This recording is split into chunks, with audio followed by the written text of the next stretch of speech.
bayaran. Yun lang eto maingay-ingay 'tong idol niyo. Yung idol niyong kinalbo. Oo. Sabi niya dito, ang hirap po magpatubo ng buhok. Tanga, dapat mahirapan ka magpatubo ng utak. Ang dami-dami niya sa social media, medyo nawala na yung angas. Sabi ko sa inyo na, wawalain na yun. Package deal yun. Yung wawalain ng angas, ipapakilala ng paunti-unti ang kanyang tunay na pamilya, 'di ba? Itatanggi niya yung mga kasama niya, tapos gano'n pa rin ang diskarte, paawa effect, and then, sasabihin ayun paninindigan pa rin niya yung kasinungalingan niya, mayaman siya, pero wala na 'yan. Sabi ko, pero yung style ni Kulaong, ni Norman Mangusin, fading away na 'yan. Bakit kanyo? Eto, sandali burahin ko lang muna 'tong hayop na 'to. 'Yan, eto. Dati pa 'to. May kilala ka bang Remy Mangusin? Ay, mami ko. Mami Ano? mo. Hello, mama. Ay ano, si auntie ni Wendy 'yan. Mayaman 'yan. Mayaman 'yan si Jean Luis Gumayagay. Bakit kamo? Parang ano lang din, love supper, nagpe-Facebook ng pautang. Ano, hindi na nagpaparamdam yung mga umutang sa'yo? Sabi ko sa inyo, eh. May itim na pato ka ba? Ma'am Zen, may itim na pato ka, dalhin mo sa'kin. Magbabayad yan bukas na bukas. Hmm, karayom, itim na pato, tapos konting asin. Ha? 'Pag ginawa ko ng orasyon yan, dinasalan ko yan, matik yan, pati interes babayaran. Oh, ano, kakarga? Sabi ko sa inyo, 'wag kang magpapautang, eh. Naku, ngayon hirap ka na maningil. Oh, eto. Yung tinatanong dito kung ano, "Ma'am Sencha, 'wag kang tatawa-tawa, masasaktan yan si Love Sapphire."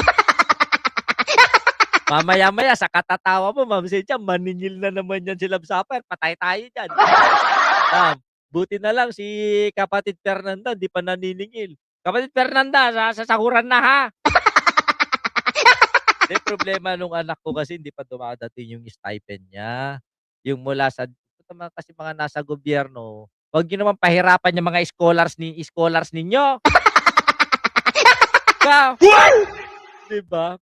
Eh, sabi ko pagdating ng stipend mo, una mong bayaran si Lisa. Eh, wala pa nga. Naranasan ko na rin nagpautang na di ako binayaran. Bakit? Sino nga ni rito ang eto, swerte mo 'pag nagpautang ka na hindi ka tinakbuhan. 'Ba? Ako nasubukan ko na 'yan. Binigay ko na lahat. Katawan ko, pera ko, respeto. Kamalaunan niloko pa rin ako. Mm. Hindi lang niloko, pinamalita pa. Kaya ang tingin-tingin ko sa sarili ko napakaruming lalaki. Oo, yung matapos kang pagsawaan, yung kahit pagod ka wala ka ng lakas, yung pipigain ka pa. Tapos kamalaunan ikaw pa ang ipapahiya. Hindi, ito real talk lang. Magandang tumulong. Pero alalahanin niyo, kilala mo na yun, BT, dati nating kaibigan. Sino, Ma'am Sencha? Banggitin mo pangalan dito, hindi puwede yan. Yung ano, kaibigan, makakaibigan ka naman. Nung kagandahan lang sa mata kaibigan natin, tapos nung inutangan ka, hindi nagbayad, kaibigan ko na lang. Sino ba nagpakilala sa atin nun? 'Di ba si Trunks? Oh. 'Di ba sila Trunks naman nagpakilala sa atin nun? 'Di bakit ako na lang sinisisi mo, bakit hindi si Trunks? We.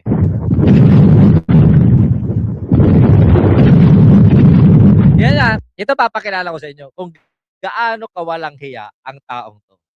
Pinagmulan, magulang, nanay, tatay, putang ina, itanggi, oh. Kakahiyang wala na, oh. May kilala ka bang Remy Mangusin? Ay, mami ko. Wow! Mami mo, Mami Gilbert ko. Mangusin. Wow, mami. Mami ang tawag niya sa nanang niya. Oh. Ah, sakit ng tiyan ko kakatawa. Ay, sister, meron akong gamot din diyan. Oh, mura lang. Oo, anong gusto mo, yung kulay green o kulay puti? Meron ding iniinom. Gusto mo padala ko sa'yo? Mura lang yun. 'Di sabihin mo lang kung anong pangangailangan mo, kumpleto ako. Pampa-regla, pampa pampa pampa pampaganang kumain, nandito ako sister. Diyos ko 'pag naninilaw ka na gusto mo mamutla-mutla, meron din ako. Oh, ano ka, sabihin mo lang yung hindi kaya ng ospital at namamahalang ka, menos presyo, kumonsulta kay Bagtit. Wala kang bilib sa'kin. Mami agbibisin ko na naman dito. Hindi, pakinggan natin yung argumento ni Mang Usin, Asawa niya. Asawa niya. Gilbert, Okay. tatay niya yun, oh. May kilala ka bang Remy Mangusin? Ay, mami ko. Mami mo, Gilbert Mami ko. Mangusin. Asawa niya. Oo. Asawa niya. Hindi na sinasabing tatay niya. Pampalaglag, meron serbito. Oo, kahit hindi ka pa buntis. Yung gamot na binebenta ko, kahit hindi buntis na gusto magpalaglag, nalalaglag. Ano ka? Gano'n ka-epektibo yun. Oh, gusto mo ng yung gayuma? Itong gayuma ko, 'di ba yung normal na gayuma 'pag wala kang jowa, magkakajowa ka. Sa akin, baliktad. Kapag may jowa ka, 'pag ginamit mo yung gayuma ko, bukas wala ka ng jowa. Ano?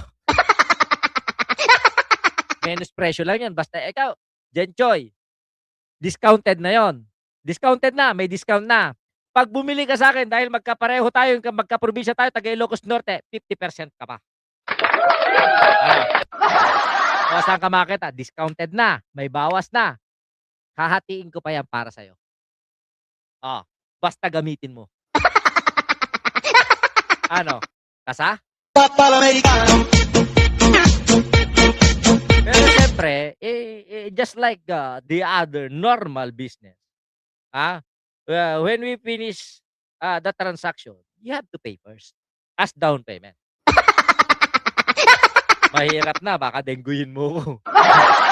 Ikaw na yung tinutulo ko sa problema tapos di ka pa magbayad, ipe-Facebook kita. Sabi niya dito, "No thanks sir." Aba, choosy ka pa. Choosy ka pa. Alam mo ba na iilan lang yung nakaka-avail ng produkto ko? Pasalamat ka na lang, inoffer ko pa 'to sa'yo. Ang lakas ko ngayon para hindi ako pagod. O na pakinggan ka natin kung paano itanggi ng hayop na 'to yung kanyang mga magulang. Etong mga Mangusin ba ay close pa sa iyo? Hindi, but mabuting tao sa akin yan eh. Ang mga Mangusin? Oo naman. Tumayong ama ko yan. Oo. So, okay, saan galing si Francis Leo Marcos? Of course, ang tatay ko sa Ilocos Norte. Ang nanay ko, Hindi ka taga Ilocos Norte, taopin ng dugog ta ulo. Tanug ta ulo ni baga ka taga Ilocos Norte. Okay nam tumalawak ta Ilocos Norte, gapukin ka na eh.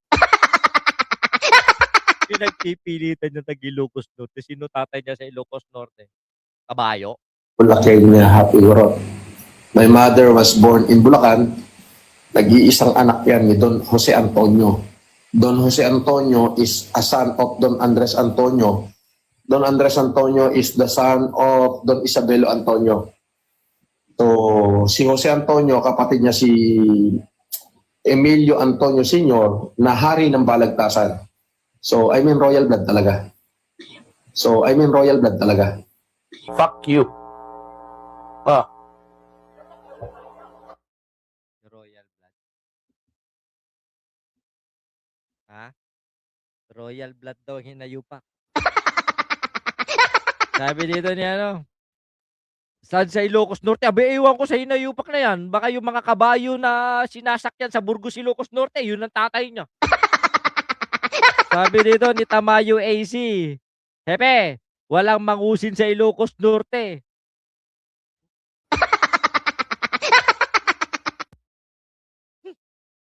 Pero ito na lang, para magsawa na kayo. Ma'am Regresyo ko shoutout. Ito na lang, may mga anak siya, di ba? Si Norman Mangusin. Anong apelyido ng mga anak niya? That's it. Kung talagang Marcos siya, Dapat pinagamit niyang apelyido sa mga anak niya, Marcos. Bakit? Anong apelyido ng mga anak niya? Putang ina, 'pag ako nainis talaga ilalabas ko yung mga pagkatao ng mga anak niya. Oh. Kumpleto na ako, birth certificate. Yung OTR nila ng mga bata. 'Pag ako nainis talaga, putanas 'pag ako naburyong na naman sa kahayupan ng kasinungalingan na 'to, babakbak ko yan sa social media. Okey na niya, puro kayabangan. Di pa rin nagbago, sabi ko sa'yo, hindi magbabago yan.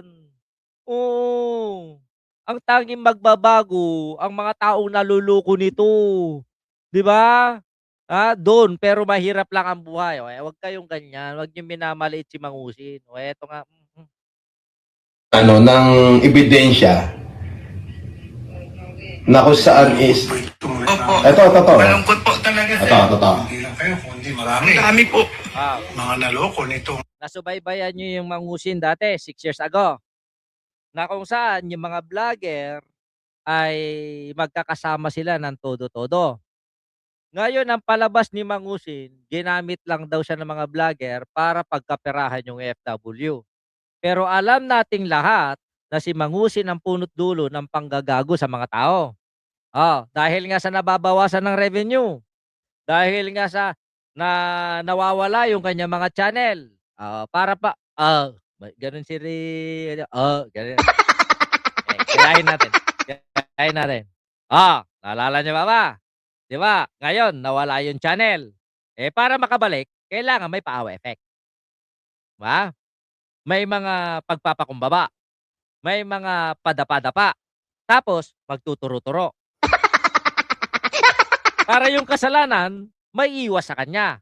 Pero lagi natin tatandaan na sa kanya pinagmulan ng kasalanan ni Eva at Adan. Bakit? Sasabihin niyo na naman. Paano nagmula kay Norman Mangusin ang pagiging makasalanan ni Eva at Adan? Sasabihin niyo siya yung ahas. Hindi. Hindi, nagkakamali ka, kaibigan. Kung ipagpipilitan mo na si Norman Mangusin yung ahas na nandun sa puno, hindi siya doon. Sasabihin mo, siya yung puno. Mas lalong hindi. Ano ba? May wild guess kayo? Sasabihin mo, siya yung mansanas. Lalong hindi. Sa mukha ni Mangusin na yan, meron siyang mukhang mansanas. Kinagina niya, anong bulok na mansanas? Ito, sirit na. Kung bakit ko sinabing, alam mo, yung pakasalanan, hindi sila nalason dun sa prutas. Dahil yung puno, hindi yun makasalanang puno. Ang laging may kasalanan, hindi rin yung ahas na para lilangin, lukuhin si Eva at Adan para maging makasalanan. Hindi. Wala. Alam nyo, ang Panginoon napakabait. Napakagaling. Alam nyo kung bakit naging makasalanan si Eva at Adan dahil kay Mangusin? Siya yung uod dun sa mansanas.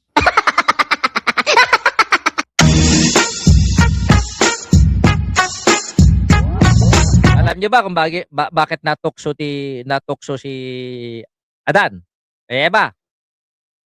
Wala kayo, hindi niyo alam. Hindi niyo alam, pero maraming nakikinig. Tapos pag narinig niyo, ipapamalita niyo. Tapos sasabihin niyo kayo may-ari ng kwento. Bibigyan niyo naman ako ng credit dahil hirap ako. Sabi ko na eh. Ano ba sinasabi? Alam niyo ba kung bakit natukso si Adan kay Eva? Dahil doon sa pagkain. Hindi naman tinukso ni Eva ni Shoutout BBM team. Hindi naman tinukso ni Eva si Adan eh. Si Adan talaga ang nademonyo kay Eva. Kasi nagkamali si Adan ng interpretasyon doon sa ginawa ni Eva. Dahil nga, di ba, kumain ng mansanas. Nandun si Mangusin. Uod. Nasira ang tiyan ni Eva. Kapag nasira ang iyong tiyan, ano ang iyong ginagawa? Tumatay ka. Tama. Nung tatae si Eva, naghubad.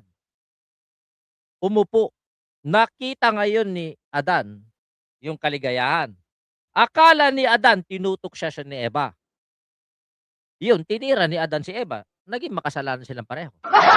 Kaya doon sa nangyari na naging makasalanan itong si Adan, kasalanan yun ni Mangusin. Now you know.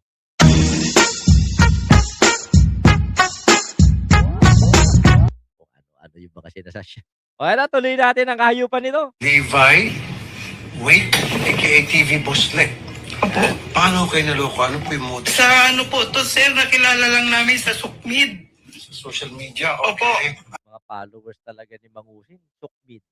Yung kanyang estilo ng panluloko. Ano po siya, vlogger po siya, sir, eh. Kasi noon po, nung panahon ni Francis Leo Marcos, Ang tinutukoy nila si Boss Lee, yung tumboy na balahura na manggagancho din. di po ba nung pandemic nagbibigay ng bigas. Tapos ang daming nagkagusto doon. Kaya yun ang kinuha niya po na ano, yung kainaan namin. Okay. Kaya yun po. Paano pong ginawa niya? Nangingi ng pera sa inyo? Opo, nung ano nasa, mag-imbis daw po sa ano niya, imbis na ang dami niya po talagang naguyo na mag-imbis, sir. Magkano po na-invest nyo? Ako po, 262,900 po ako. Yung Actually, matagal na to. Nilalabas lang to ni Mangusin ngayon. He is using yung mga nangyari ng mga panahon na yon para maawa ulit ang tao. Saying to the world na inosente ako, ginamit lang ako dahil sikat ako. may mga milyon-milyon po. Dami po talaga. Paano kayo nakumbisi Maglilitan niya ng gagawin. For sure, hindi papalabas ni food poison yan. Sino si Pud? Si Pud Genius! Ano, mabigat ang loob nila kay Pud Genius kasi dire-diretso ni Pud Genius. So, yung ibinibintang ko sa akin na marami akong nalokong OFW, ang totoo nun ay marami hong gumamit ng pangalan ko. Ayan. Isa na nga ho yung Levi o Levi Insyong Wata na milyon-milyon daw yung nakuha sa OFW. Ayan na, Rapid Tulpo in action na yan. Takina mo, na rapid tulpo in action ka rin. Oo. Diba? Na Rapid Tulpo in action na siya.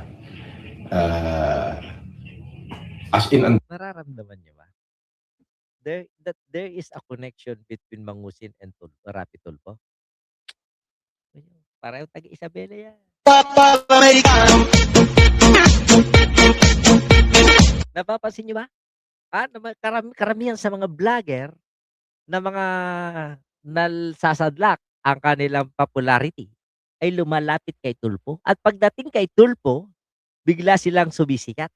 Yumayabong ang kanilang mga channels. Tapos, kamalaunan, kapag tatakbo si Tulpo, yung mga vlogger na yun, bigla nilang ini-endorse si Tulpo. Ang tawag doon, package deal. Okay? Ito yung mga drama na binabanggit ni Mangusin. Ito yung part ng kanyang packaging. Papa-awa effect. Huwag kayong maniniwala dyan. Bobo lang talaga. Meron pa ako napanood na video. Hindi ko alam kung saan ko, hindi ko nakalimutan kung i-record yun eh. Nasabi, nakapag-ani daw ng maganda yung inang Remy niya. Si Remedios ba? Tapos, sa kauna-unahang pagkakataon daw, siya ay binigyan at tumanggap ng tulong mula sa kanyang nanang. So, ngayon, ito yung malinaw na hindi talaga bilyonaryo at trilyonaryo si Mangusin. At hindi rin totoo yung sinasabi niya na kahit makipagsunugan ng pera, sunog na yung pera ng kalaban, yung pera niya, hindi pa naabo. Kasi nga yung susunugin niya, barya. Ala. Papaniwala ka dito sa hinayupak na to. Gunggong lang naniwala rito. di ba? So, tapos, may mga nagsabi na ako daw ho yun ng loko. Maliwanag ho yan. Napunta na ho sa Rapid Tulpo in action. So, kung marami sila, sabihin na natin 100 sila. Galit lang siya kay Boss Lee. Kasi nakapanloko si Boss Lee nung nakakulong to. Ang gusto kasi ni Mangusin, sa kanya mapunta lahat ng pera. Ganun. Sabi naman ni Boss Lee, bakit? Wala ba kaming karapatan manloko din tulad mo? Okay, yan yung mga issue, eh, 'no. Pero dito nakakatakot 'tong balita, ayoko ng tapusin 'yan. Gusto ko yung mga maliliit lang na ano, haba-haba nun, 15 minutes. 15 minutes natin bibigyan ng reaksyon 'to, putang ina, wag na lang. O dito tayo, dito. Nagmamagaling, nagyayabang, naglilitanya yung grupo ni Marcoleta. Sabi ko grupo ni Marcoleta.